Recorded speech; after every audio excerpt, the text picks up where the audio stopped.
Bonjour à toutes et à tous. Dans la précédente vidéo, je vous ai parlé du traçage de débit de plateaux massifs. Ceux qui ne l'auraient pas vu, elle est là. Et je vous ai dit que les opérations qui suivaient, c'était le tronçonnage et le délignage. C'est maintenant.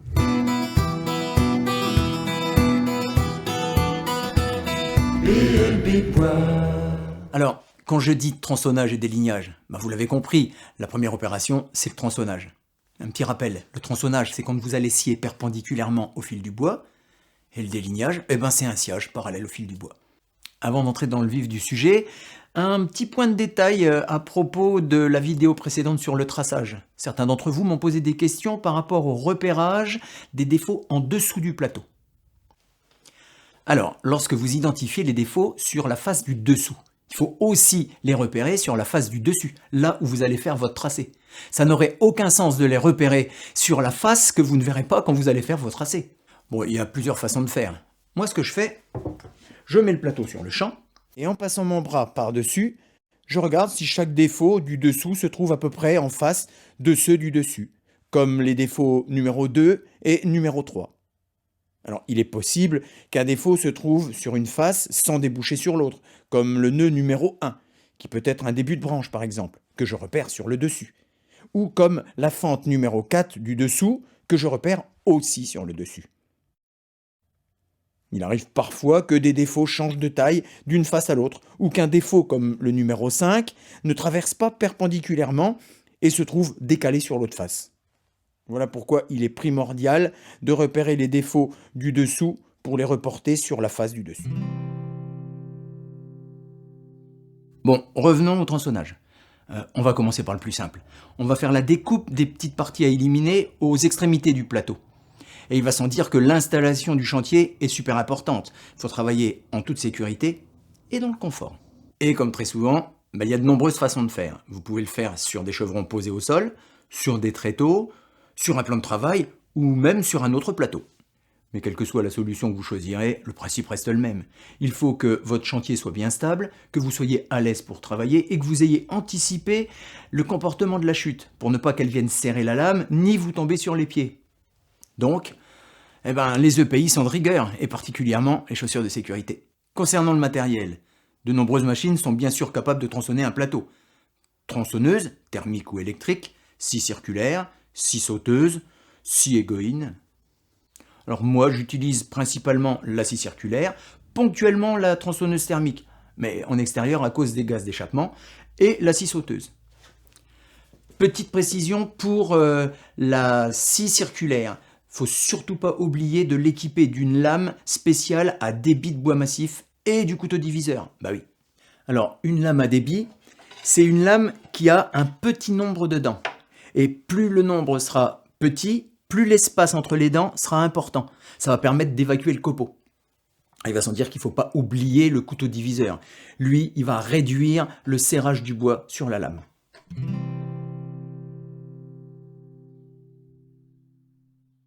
Je vous propose de commencer par une installation sur chevron. Disposez 3 bouts de chevron sur le sol en adaptant l'espacement à la longueur des plateaux à travailler. Posez le plateau de manière à ce que le trait de coupe soit à l'extérieur, c'est-à-dire après le dernier chevron. Ne mettez surtout pas le trait de coupe entre deux chevrons, parce que quand vous allez faire le sciage, il faut absolument que la chute de bois puisse tomber librement et pas se resserrer sur la lame. Posez la semelle de votre scie circulaire sur le dessus du plateau et si l'épaisseur des chevrons le permet, réglez la sortie de la lame de façon à avoir environ 3 dents qui dépassent en dessous du plateau. Bon, maintenant qu'on est prêt, il nous reste à sécuriser le sciage. Là, le plateau est juste posé sur les chevrons. Donc, le risque, c'est que la planche, elle va bouger quand vous allez tronçonner. Regardez.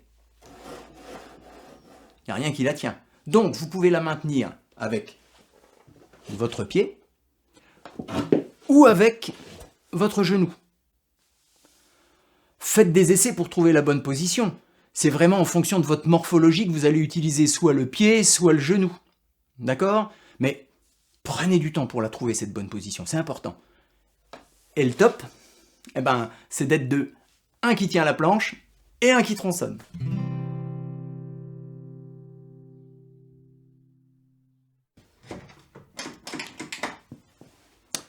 Bon, maintenant, on va voir l'installation du plateau sur des tréteaux.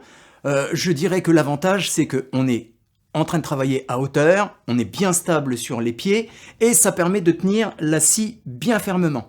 Et vous avez vu, je peux maintenir le plateau au tréteau avec des presses. Donc c'est le top. Mais il y a quelques petits inconvénients.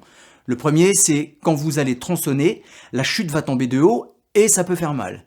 Alors il y a une solution, c'est de poser votre plateau sur un autre plateau et de mettre des épingles ou des tasseaux qui vont faire office de maintien, un peu comme les chevrons.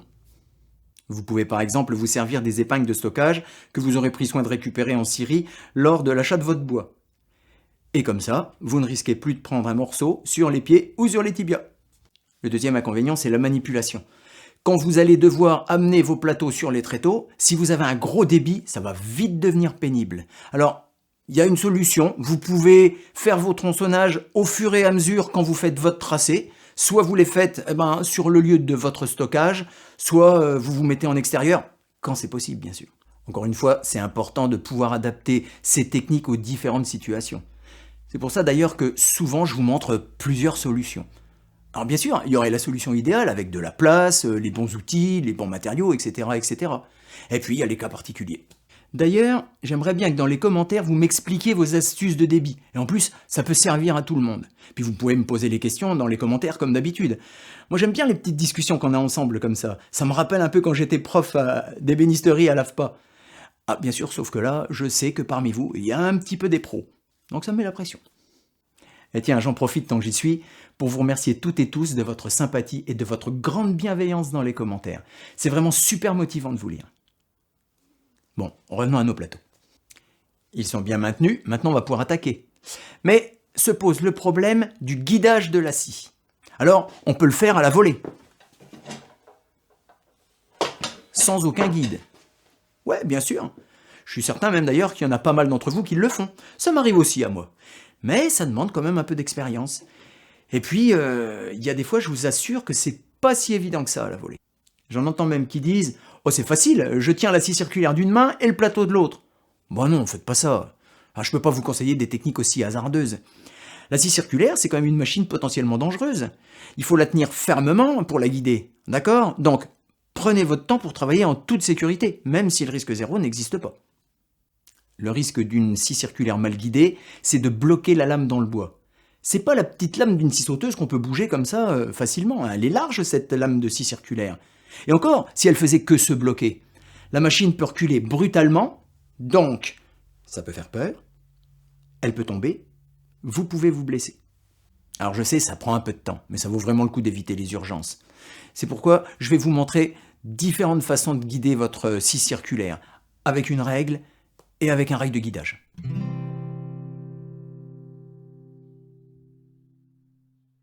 Pour guider votre scie, vous pouvez utiliser une règle en bois. Mais quoi qu'il arrive, elle finira toujours par se déformer.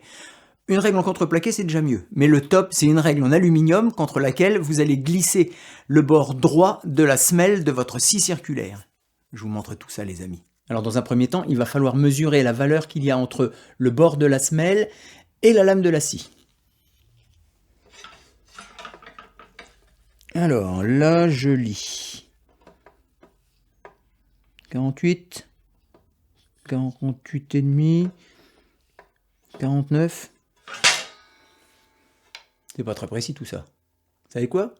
J'ai une astuce. L'astuce pour mesurer très précisément cette distance, c'est de fixer un guide sur une chute de contreplaqué, par exemple, et de faire un petit trait de scie en prenant appui contre ce guide. Vous pouvez ensuite facilement et très précisément mesurer la distance qui sépare le guide du trait de scie avec un réglé, ici 48 mm. Alors, je vais venir faire un repère ici à 48 mm, un autre à 48 mm, par rapport à quoi? Par rapport à mon trait de tronçonnage. Je positionne la règle au niveau de mes repères et je viens tout simplement la serrer avec des presses. Bon là, il y a quelques tracés à faire, ça va. Mais vous imaginez le nombre de tracés que j'ai à faire pour un grand meuble comme le vaisselier que je suis en train de fabriquer? Vous savez quoi? J'ai encore une astuce. Délignez une pièce de contreplaqué avec votre scie circulaire et le guide parallèle. Pour moi, elle doit faire 48 mm de large, mais c'est bien sûr à adapter à votre machine. Cette pièce va vous servir de règle de positionnement. Et ce qu'il y a de bien avec cette astuce, c'est que cette règle va aussi vous servir pour le délignage. Alors, ce que je vous conseille, c'est d'en faire une d'environ 1 mètre, et puis une de 2 à 2,50 m. La petite va vous servir pour le tronçonnage et les petits délignages, et la grande règle va vous servir, règle de positionnement, va vous servir pour les délignages de plus grande longueur. Alors, fixer avec des presses la règle de positionnement au niveau du trait de coupe, de tronçonnage. Je viens ensuite poser la règle contre la règle de positionnement. Vous voyez la suite. Je fixe la règle en alu. Il ne me reste plus qu'à enlever les presses et la règle de positionnement. C'est pratique, non?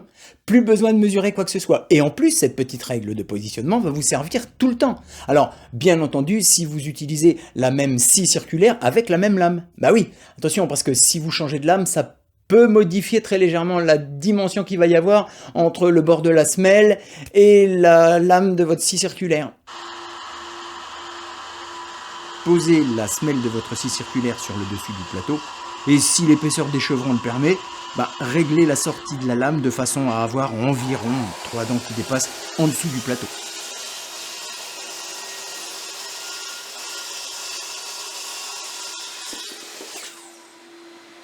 Vous avez un rail de guidage avec votre scie circulaire. Vous allez voir, c'est beaucoup plus simple encore. Là, ce que je vais faire, je ne vais pas tronçonner en bout, je vais tronçonner une partie beaucoup plus importante, donc ça va demander qu'on prépare le chantier un petit peu autrement. Vous allez voir.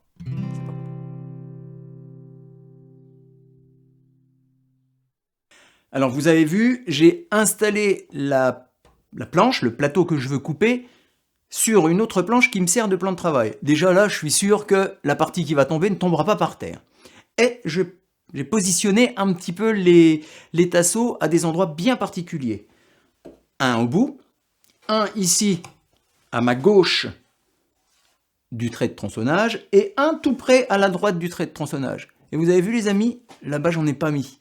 Eh bien c'est tout simplement pour que quand je vais passer ici la lame de la scie circulaire, la planche de bois va tout doucement descendre et va pas se serrer sur la lame. C'est aussi simple que ça. Et le top du top, je vais me servir du rail et je n'ai absolument rien à mesurer. J'ai tout simplement à le positionner sur le trait de tronçonnage. On va voir ça en détail. Avec les presses, vous pouvez fixer maintenant le rail sur le tracé. Installez votre scie circulaire sur le rail avec la sortie de la lame bien réglée. Attention, elle ne doit pas toucher le plateau du dessous qui sert de plan de travail. Mettez vos EPI, branchez l'aspiration et ne mettez pas la lame en contact avec le bois. Démarrez alors la machine et tronçonnez le plateau sur toute sa largeur.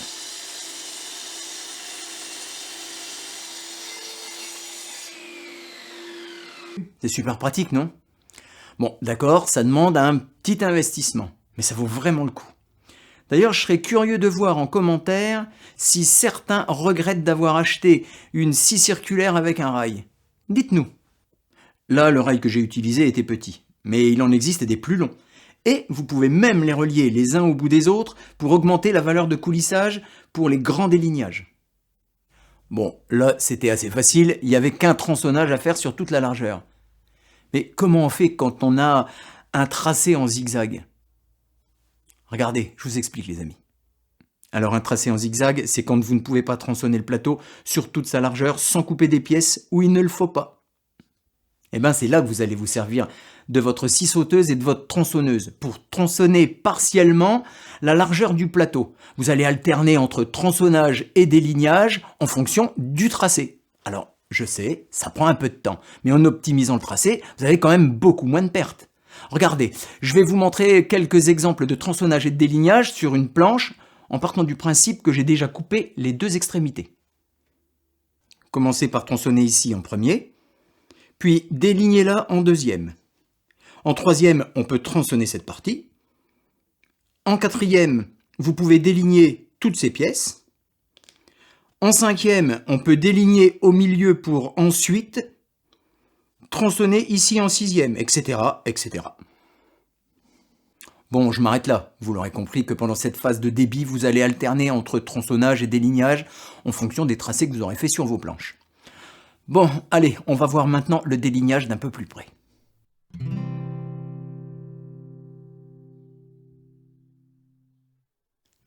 Posez votre plateau sur 2 ou 3 tréteaux en fonction de la longueur, bien entendu, et faites bien attention que le tracé de délignage ou le délignage ne tombe pas dans les charnières.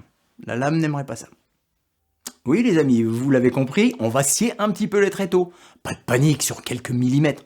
Après tout, ils sont là pour ça. Enfin en tout cas, dans mon cas. Si vous ne vouliez pas ou que vous ne pouviez pas scier vos tréteaux, s'ils étaient métalliques par exemple, il suffirait de poser dessus un martyr, une sorte de protection en contreplaqué par exemple. Alors, le premier pointage machine, c'est quoi? On va régler la sortie de la lame de quelques millimètres par rapport à l'épaisseur du bois qu'on va déligner. Ah bah oui, quelques millimètres. J'ai pas dit non plus qu'on allait couper les tréteaux en deux, bien sûr. Alors si vous n'avez pas de grande règle de positionnement, il va falloir en positionner 2 petites au niveau de votre tracé. Ensuite, vous les serrez à votre plateau. Vous serrez la règle au plateau en la positionnant contre les règles de positionnement. On enlève les règles de positionnement, vous savez comment on fait quoi. Mais ça veut dire que le tracé doit être fait tout le long de l'aubier, de l'écorce ou ailleurs. Si vous voulez zapper ce tracé, il va vous falloir une règle de positionnement sur toute la longueur. Vous la positionnez comme si vous vouliez tracer ce premier trait. Vous la serrez au plateau, puis vous connaissez la suite. Vous savez quoi les amis? J'ai encore une astuce. Ma règle de positionnement doit faire 48 mm de large, qu'elle soit en contreplaqué, en mélaminé ou en bois, de toute façon, elle ne va pas rester droite longtemps. J'en ai fabriqué une qui vient se clipper sur la règle en alu de 4 mètres. Alors je vais maintenant placer la règle de positionnement par-dessus la règle en alu.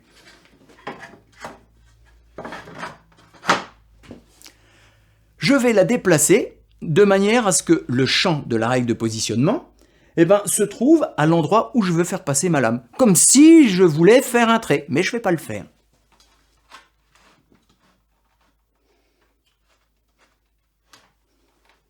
Ok, maintenant, je vais maintenir la règle au plateau avec des presses.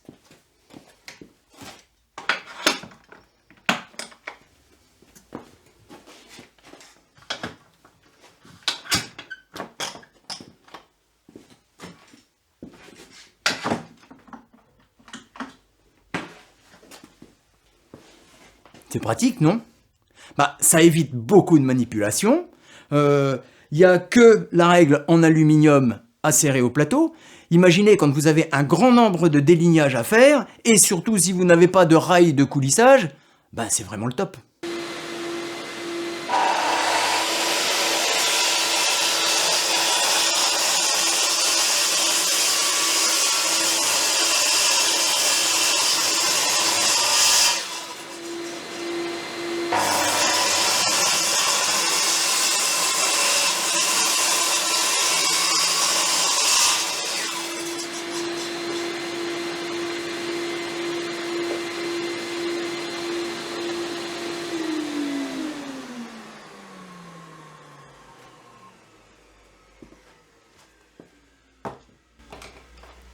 Alors, je fais un petit arrêt parce qu'il peut vous arriver que le bois se resserre contre la lame, même si vous avez un petit couteau diviseur qui devrait faire l'affaire.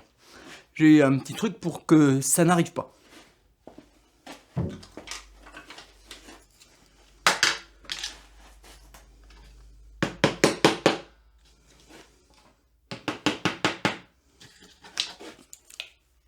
Je dispose des petits coins, que ce soit en bois, métallique ou en PVC, tout le long du sciage, de manière à ce que jamais ça serre sur la lame. C'est tout.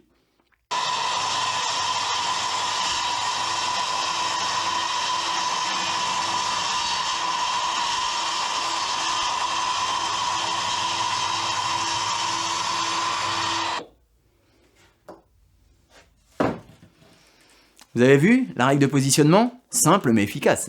Il vous reste plus qu'à déplacer votre règle en fonction des tracés avec surcode que vous aurez fait pour déligner d'autres pièces.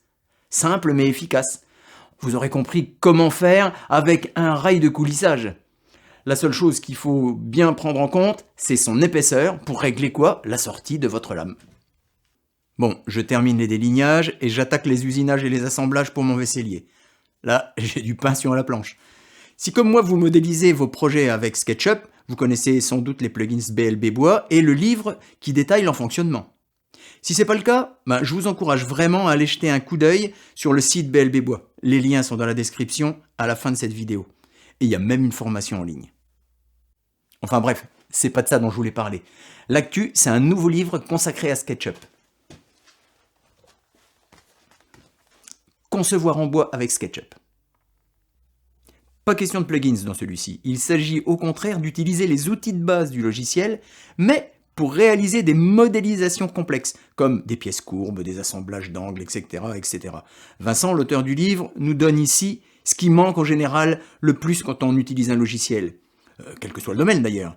Les méthodes, les façons de faire, comment j'organise ma modélisation, quelle pièce je crée en premier, quel outil j'utilise et dans quel ordre, etc., etc. Ce livre va vraiment vous permettre de repousser vos limites avec SketchUp. Bon, je compte sur vous pour partager cette vidéo sans modération. Abonnez-vous à la chaîne, likez un maximum. Et puis, on discute dans les commentaires. À très bientôt pour la prochaine vidéo. Portez-vous bien les amis. Si vous avez aimé cette vidéo, n'hésitez pas à la liker, à la partager ou à vous abonner à notre chaîne BLB Bois TV. Vous pouvez aussi nous suivre sur notre site ou sur notre page Facebook.